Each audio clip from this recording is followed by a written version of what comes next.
Ethan एक मेहनती taxi driver था जो हमेशा अपना गुजारा करने के लिए संघर्ष करता रहता था। हर महीने जैसे ही उसे अपना वेतन मिलता, वह बिलों के ढेर में गायब हो जाता।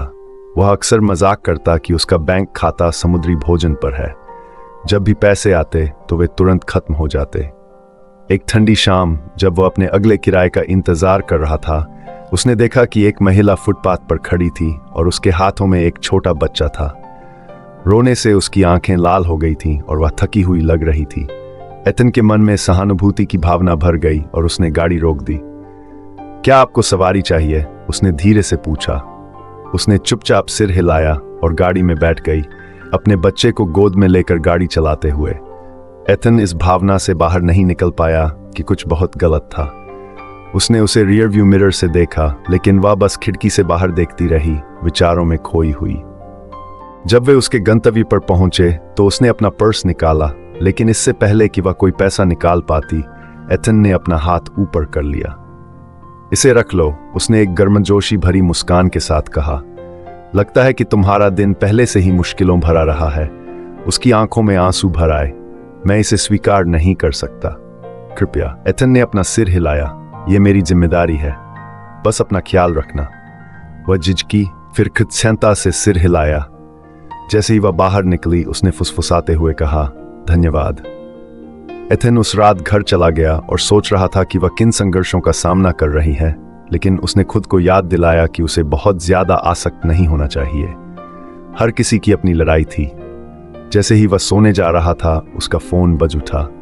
उसने कराहते हुए सोचा कि यह देर रात का स्पैम कॉल था, लेकिन किसी चीज ने उसे फोन उठाने के लिए प्रेरित किया। क्या आप एथन हैं, टैक्सी ड्राइवर? एक शांत लेकिन गंभीर आवाज ने पूछा। एथन उठकर बैठ गया। अरे हाँ, कौन पूछ रहा है? दूसरी तरफ वाले आदमी ने राहत की सांस ली। मैं उस महिला की ओर से फोन कर रहा हूं जिसे आपने आज रात घर पहुंचाया। वह आपकी दयालुता के लिए व्यक्तिगत रूप से आपको धन्यवाद देना चाहती थी। इसका मतलब आपकी कल्पना से कहीं ज्यादा है। एथन ने पलकें झपकाईं, अचानक चौंक गया। ओह, यह कुछ भी नहीं था, बस मदद करने की कोशिश कर रहा था। आदमी का स्वर बदल गया। दरअसल और भी कुछ है। वह एक बहुत अमीर परिवार से आती है, लेकिन एक निजी त्रासदी के कारण उसने सब कुछ पीछे छोड़ दिया और अपने दम पर संघर्ष कर रही है। आज रात उसके सबसे बुरे पलों में से एक था और आपकी दयालुता ने उसे उम्मीद दी। एथन का दिल धड़क उठा। उसे बदले में कुछ भी मिलने की उम्मीद नहीं थी, लेकिन यह सुनकर उसका इशारा और भी सार्थक लगा। उसके परिवार को पता है कि तुमने क्या किया और वे कल तुमसे मिलना चाहेंगे, आदमी ने कहा। एथन ने अपना फोन लगभग गिरा दिया। मुझसे मिलो? क्यों? बस आओ, आदमी ने अपनी आवाज में मुस्कान के साथ कहा। तुम देखोगे। अगली सुबह एथन ने खुद को एक विशाल हवेली के बाहर खड़ा पाया। उसने अपनी घिसी पिटी जैकेट को ठीक किया, पूरी तरह से जगह से बाहर महसूस कर रहा था। एक गहरी सांस लेते हुए उसने घंटी बजाई। दरवाजा खुला। एक अच्छे कपड़े पहने हुए आदमी को देखा। जेम्स। एथन, आने के लिए धन्यवाद, मी जेम्स ने गर्मजोशी से कहा। कृपया अंदर आ जाओ। एथन अंदर गया। संगमरमर के फर्श, भव्य झूमर और पेंटिंग्स को देखकर उसकी आंखें चौड़ी हो गई, जिनकी कीमत शायद उसकी पूरी टैक्सी से भी ज्यादा थी। वे एक बैठक कक्ष में दाखिल हुए, जहां कल रात वाली महिला खड़ी थी, शांत लेकिन भावुक दिख रही थी।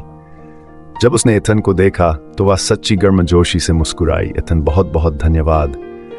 कल रात मैं अपनी बुद्धि के अंत पर था और आपकी दयालुता ने मुझे याद दिलाया कि दुनिया में अभी भी अच्छे लोग हैं। एथन ने अपनी गर्दन के पीछे रगड़ते हुए असहज महसूस किया। मैंने वही किया जो कोई भी करता। हर कोई नहीं, उसने धीरे से जवाब दे दिया। ज्यादातर लोगों ने मुझे अनदेखा कर दिया। श्री जेम्स आगे बढ़े।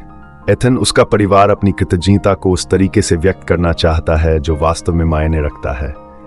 एथन ने भौहें सिकोड़ी। ओह, इसकी कोई जरूरत नहीं है, सच में। श्री जेम्स मुस्कुराए। हम जोड़ देते हैं। वे आपके सभी अनों का भुगतान करना चाहते हैं और आपको अपनी कंपनियों में से एक में एक स्थिर नौकरी देना चाहते हैं। एथन का जबड़ा खुला रह गया। रुको, क्या तुम्हें यकीन है? महिला ने सिर हिलाया। आपने बदले में कुछ भी उम्मीद किए बिना दयालुता दिखाई। यह वापस देने का हमारा तरीका है। एथन स्तब्ध मौन में खड़ा था। उसने वर्षों संघर्ष किया था, मुश्किल से महीने दर महीने गुजारा कर रहा था, और अब दयालुता के एक छोटे से कार्य के कारण उसका पूरा जीवन बदलने वाला था। कुछ समय बाद उसने अपनी नई नौकरी शुरू की।